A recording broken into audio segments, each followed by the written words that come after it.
আপনারা দেখতে পাচ্ছেন যে ভক্তদের যে সমাগম এখানে কতখানি। স্বপ্নাদেশ যেটা ব্রাহ্মণের মুখে শোনা যায়, আমাদের যারা পুরনো যে এক ভদ্র মহিলা লাল শাড়ি পরে আমাদের তালবাগান দিয়ে গেছে, ওখানে আসছিল এই চৈত্র ফাল্গুন মাসে আসছিল। জেলেরা সে সময় মাছ ধরছিল, তাদের জিজ্ঞাসা করেছিল যে আমি অনেকদিন বাবা মাছ খাইনি, সদবা মানুষ, আমি একটু মাছ খাবো, আমাকে একটা মাছ দেবে? তারা বলছে না না, মাছ নেই, তোমরা এখন যাও যাও, আমরা মাছ পাচ্ছি। বলছে ওই তো তোমাদের হাঁড়িতে দেখলাম মাছ আছে। তারপরে একজন জেলে বললো না না, ও তো মাছ নেই, ও তো গেড়ি আছে। যাই হোক, অনেক কাকুতি মিলিত করার পরে সেই মহিলা চলে আসে, আস্তে আস্তে হাঁটতে হাঁটতে হাঁটতে হাঁটতে এসে আমাদের এই বট গাছের তলায় বসে। বট গাছের তলায় বসার পরে ওরা মাছ ধরা কমপ্লিট হয়। ততক্ষণে দেখে যে মারি হাঁটতে যা মাছ ছিল সব গেড়িতে পরিণত হয়ে গেছে। বন্ধুগণ, তোমরা কেমন আছো? নিশ্চয়ই সকলে ভালো আছে। তো আমি এই মুহূর্তে চলে এসেছি বরানগরে জাগ্রত শীতলা মায়ের মন্দিরে আমি রয়েছি। তো আজ মাকে নিয়ে আসা হচ্ছে, যেখান থেকে নিয়ে আসা হয়, তো মাথায় করে আপনার নিয়ে আসা হচ্ছে মন্দির চত্বরে। তো চলুন তাহলে আপনারা দেখতে। আর এখানে অনেক রকমভাবে রয়েছে, যেমন বাতাসা বৃষ্টি রয়েছে এবং ধুলো পোড়ানো রয়েছে, বন্দি কাটা রয়েছে, সমস্ত সব কিছু আপনার এই ভিডিওর মাঝে। তো চলুন তাহলে, আর বেশি দেরি নেই, খুব সামনে চলে এসেছে মা শীতলা মা চলে এসেছে মন্দিরের উদ্দেশ্যে, অলরেডি দিয়ে দিচ্ছে। তো চলুন আপনি দেখুন ভক্তদের এখানে সমাগম কত সেটা আপনাকে চলুন। মহানগরে যে জাগ্রত মা, এই জাগ্রত মায়ের যে আগমন, আর ভক্তরা ছেলেদের মাথায় মা শীতলা মা আগমন এই মুহূর্তে নিয়ে যাচ্ছি মহানগরের উদ্দেশ্যে। আর অপূর্ব সুন্দর লাগছে কিন্তু মা। আর এই মুহূর্তে কিন্তু ফুলে পুষ্প বৃষ্টি চলছে, দেখতে পাচ্ছি।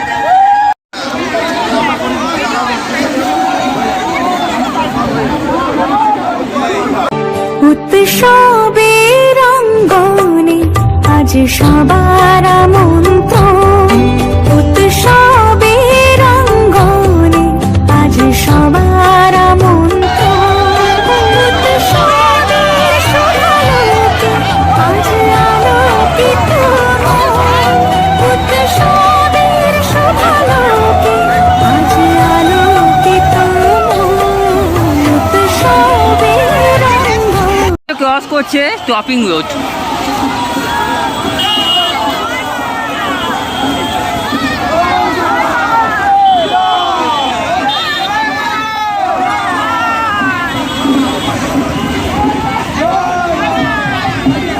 আপনারা দেখতে পাচ্ছেন যে ভক্তদের যে সমাগম এখানে কতখানি।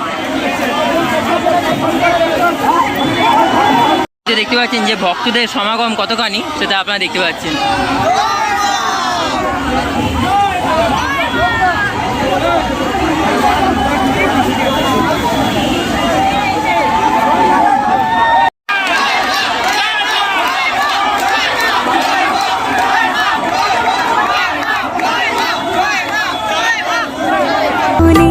আজ সবার আমন্ত্রণ,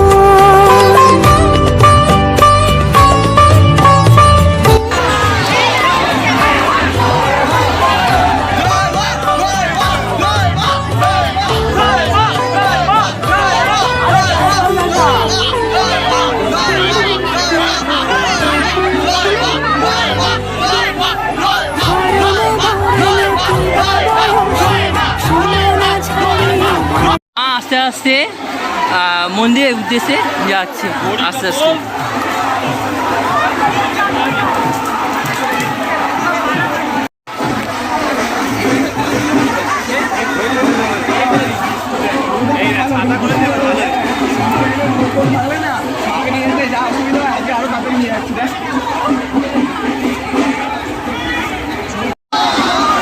মাকে এই মুহূর্তে বৃষ্টি পড়ছে, আর মায়ের উপরে আপনারা দেখতে পাচ্ছেন যে ছাতা।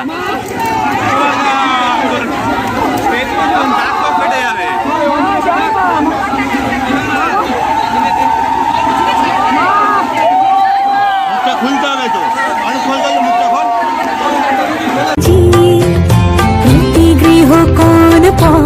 স্বজন নব সাজে উঠে সাজিয়ে ধর্ম বর্ণ কিবা বয়সে সীমানা ছাড়িয়ে আজি প্রতি গৃহ কোন পর স্বজন নব সাজে উঠে সাজিয়ে আকাশে নীলে মেঘের ভেলা আনন্দ হয়ে ভাসে শিউলি সুরভি মিশে যায়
ভক্তদের সমাগম আপনারা দেখতে পাচ্ছেন, এখানে রয়েছে সব ছেলে ভক্ত।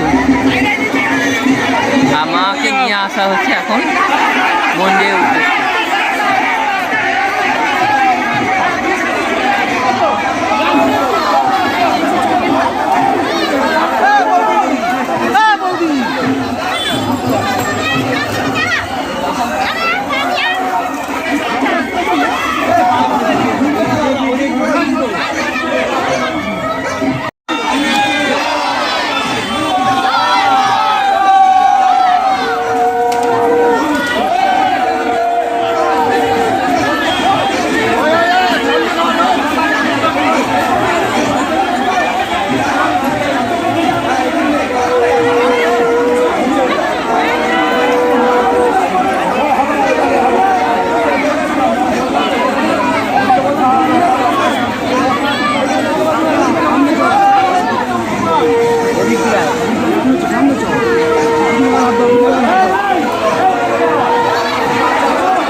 ফুলে পুষ্পবৃষ্টি আর পাশাপাশি বাতাসের বৃষ্টি এই মুহূর্তে হচ্ছে।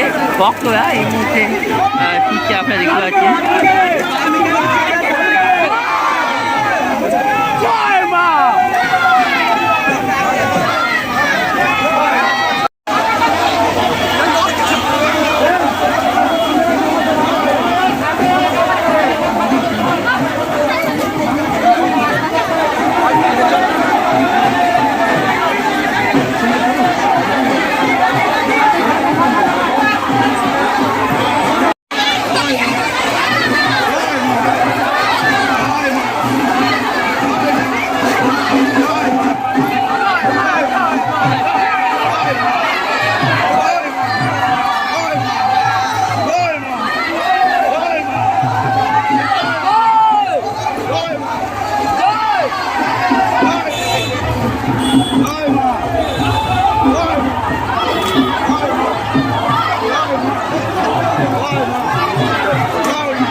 উৎসবের অঙ্গনে আজ সবার আমন্ত্রণ উৎসবের শোভালোকে আজ আলোকিত মন উৎসবের কিংবা এই মুহূর্তে বাতাসা নিয়ে যাচ্ছে। আর বাতাসা সাইজটা আপনারা দেখতে পাচ্ছেন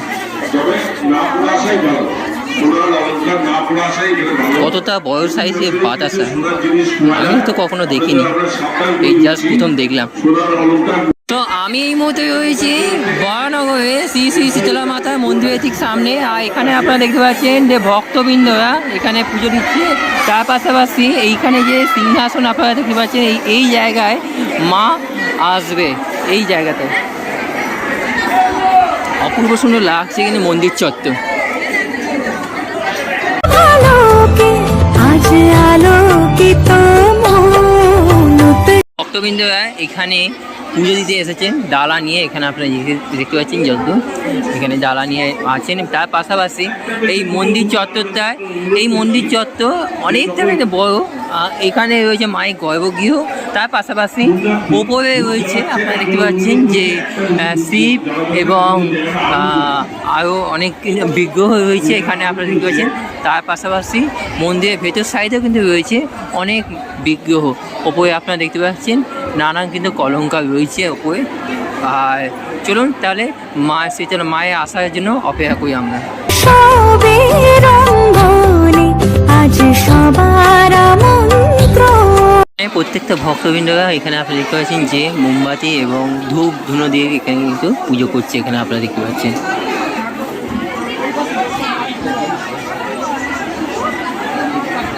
মুহূর্তে রয়েছে মায়ের মন্দিরে। আর মায়ের মন্দিরে কি সুন্দর কিন্তু ফুল দিয়ে কিন্তু সাজানো হয়েছে পুরো জায়গাটা। এখানে আপনারা দেখতে পাচ্ছেন আর মা যে বসবে শীতলা মা, সেটা কিন্তু এই জায়গাটায় কিন্তু বসবে। অপূর্ব সুন্দর লাগছে কিন্তু মায়ের মন্দির চত্বরটা। আমি এই মুহূর্তে রয়েছি একদম মন্দির চত্বর। আর মন্দির চত্বর যেখানে জয়মা লেখা, জয়মার ওপরে আপনারা দেখতে পাচ্ছেন যে গণেশ মূর্তি, গণেশের বিগ্রহ আপনারা দেখতে অপূর্ব সুন্দর লাগছে।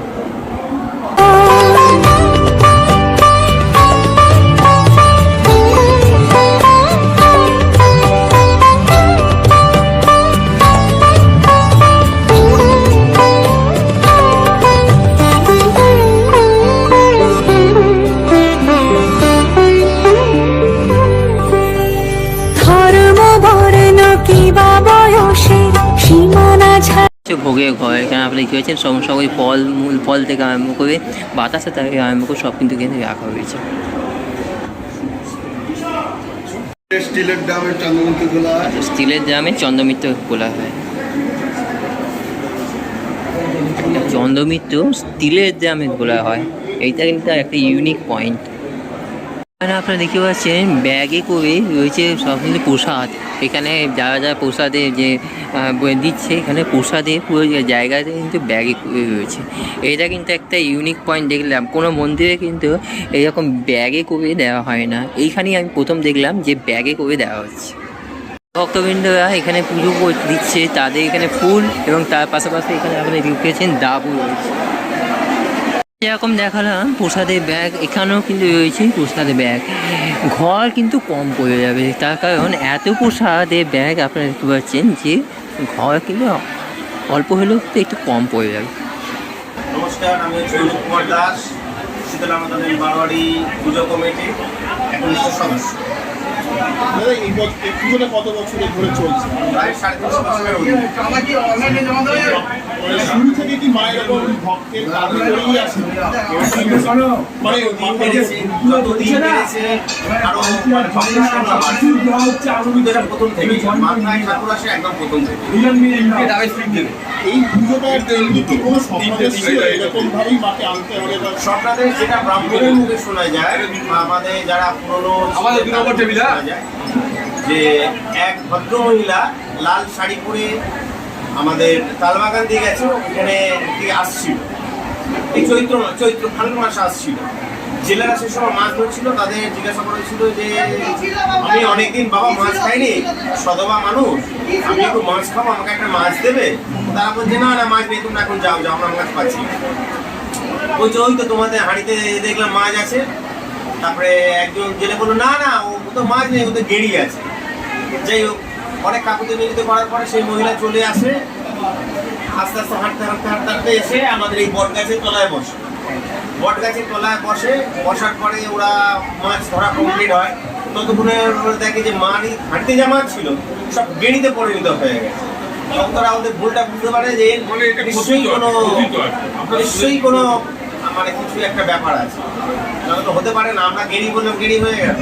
যাই হোক, তারা খুঁজতে খুঁজতে আসে আর কাউকে দেখতে পাই। এইখানে আসার পরে সেই লাল শাড়ি পরা ভদ্র মহিলা এখানে বসে যায়, এবং বাউনকে স্বপ্নাদেশ দেয় আমি তোদের এখানেই প্রতিষ্ঠা হব, এখান থেকে আমার পুজো শুরু হবে। সেই 350 বছরের অধিক মানে যে পুজো এইভাবেই আমাদের চলে আসছে, সেই স্বপ্নাদেশ থেকেই চলে আসছে। একটা কথিত আছে যেটা আমাদের প্রেসিডেন্ট বলবে। এই পুজোর কোনো বিশেষ উপাচার কি আছে বলা যায়? বিশেষ উপাচার বলতে ঠাকুর মাথায় করে আসবে, আর বাড়ি সিঞ্চন মানে যেটাকে ঠাকুরের পায়ে জল ঢালা হয়, এটা একটা।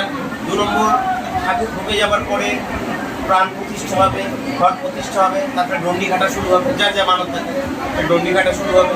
ডন্ডি কাটার পরে শুরু হবে আপনার পুজো চলাকালীন পুজো চলবে। ডন্ডি কাটার পরে শুরু হবে আমাদের আর কি লুচি পড়া শুরু হবে, মুড়াচি পোড়া, তারপরে মুচিলে রক্ত দেওয়া হয়। মুছিয়ে রক্ত, সবচেয়ে বড় কথা, ঠাকুরের বাতাসে দুধ দেয়, এবং ক্যামেরার দিকে আমরা ঠান্ডার মা, ঠান্ডার জন্য ঠান্ডার যেসব জিনিস যেমন দই, বাতাসা, দই ডাব এসব পুজো দেওয়া হয়। সেগুলো হচ্ছে ঠান্ডার মা, এবং সকলে খুব নিষ্ঠার সঙ্গে এখানে থাকে, নিষ্ঠার সঙ্গে পুজো দেওয়া হয়, এবং বেশিরভাগ লোকই শুধু উপোস করে থাকে।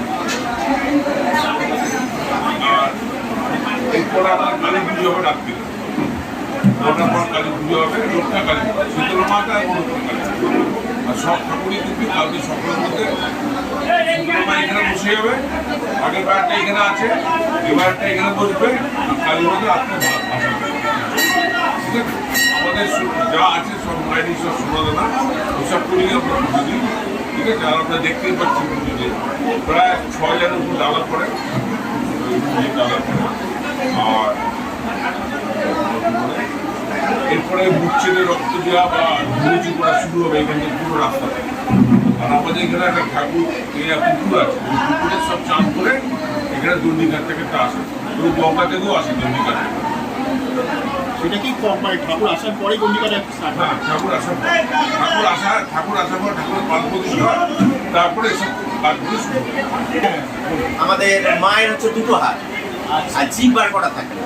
একটা হাতে থাকে নরকঙ্কাল আর একটা থাকে রক্তের বাড়ি। এটা রাত্রে যারা পেশেন্ট সাহেব যেটা বললেন যে আমাদের মায়ের যে পুজো হয় রাত্রিরে, এটা হচ্ছে মায়ের বিশেষত্ব। সেটা রাত্রে পুজো হয়? হ্যাঁ, রাত্রি। আর সূর্য ওঠার আগে ঠাকুর বিসর্জন। ঠিক আছে, অসংখ্য ধন্যবাদ। টেবিলে চলে যায়। এখানে যে ঠাকুর আপনারা দেখতে পাচ্ছেন যে এইটাও কিন্তু শিবরাত্রি পরের দিন 1,000 লোকে সমাগম হয়, ভক্তদের এখানে খাওয়ানো হয় 1,000 লোকের ওপর। এখানে শিবলিঙ্গ আপনারা দেখতে পাচ্ছেন, এবং শিবলিঙ্গের মাথার উপরে আপনারা দেখতে পাচ্ছেন বলরাম, সুভদ্রা এবং জগন্নাথ দেব। ভক্তদের সমাগম আপনারা দেখতে পাচ্ছেন, কতখানি ভক্তদের সমাগম। আর ঠাকুর এই মুহূর্তে ঢুকছে, মা এই মুহূর্তে ঢুকছে, আর বেশিক্ষণে অপেক্ষা নেই, মা এই মুহূর্তে ঢুকছে, আর ভক্তদের সমাগম আপনারা দেখতে পাচ্ছেন কতখানি।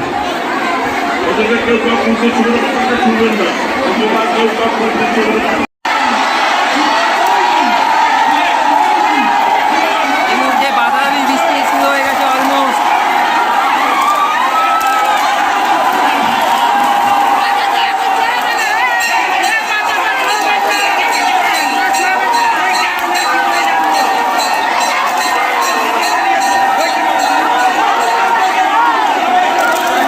ক্যামেরার মাধ্যমে দেখতে পাচ্ছেন নাকি আমি জানি না, বাতাস বৃষ্টি অলমোস্ট শুরু হয়ে আছে। এখানে আপনারা দেখছেন বাতাস।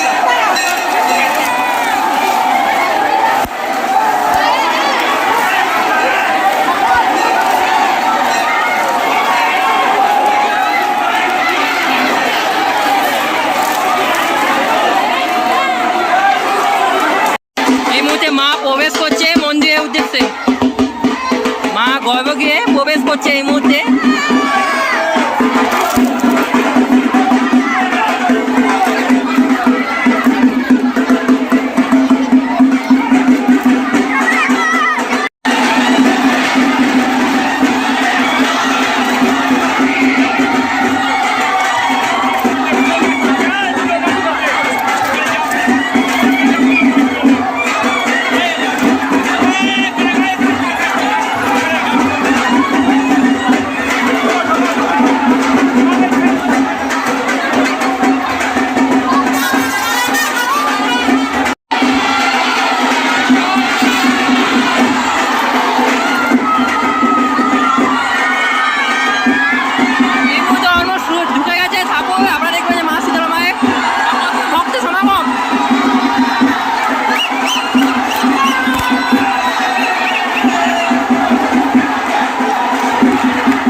সিংহাসনে।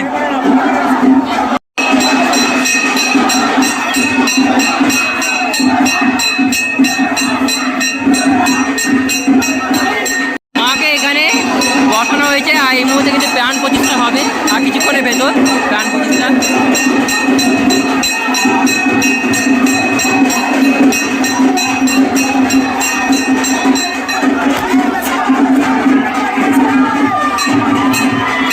মাকে এখানে এই মুহূর্তে অনেক দূর অতিক্রম করে এসেছে এবং আজকে আবহাওয়াও ঠিক নেই, বৃষ্টির মধ্যে মাকে নিয়ে আসা হলো আর এই মুহূর্তে পাখা দিয়ে হাওয়া করছে ভক্তরা আর তাই নিজের সিংহাসনে বসে আছে মা শীতলা মা। অপূর্ব সুন্দর লাগছে কিন্তু মা শীতলা মায়ের মুক্তি নিয়ে একটু দেখে নিই, অপূর্ব সুন্দর।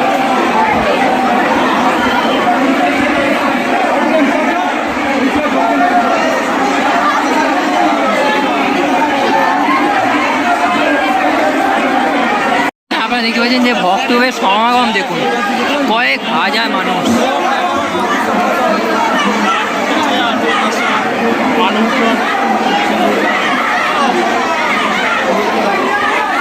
তো আপনাদের দেখিয়ে দিলাম বরানগরে জাগ্রত শীতলা মায়ের যে মন্দির প্রাঙ্গণে প্রবেশ করলো মা, সেটা আপনাকে দেখালাম। আর এরপর প্রাণ প্রতিষ্ঠা হবে, তার পাশাপাশি গন্ডিকাটা হবে এবং সন্ধ্যে 6টা নাগাদ ধুনো পড়ানো হবে। সেটা আপনি ভিডিওটা আমি দেখাতে পারলাম না, কারণ আমার অন্য জায়গায় প্রোগ্রাম রয়েছে, তো সেই কারণে আমি যতখানি আগমনের ভিডিওটা আপনার কাছে তুললাম। থ্যাংক ইউ সো মাচ, সবাই ভালো সুস্থ হয়ে। সো আজকে এই পর্যন্ত, thank you so much, tata.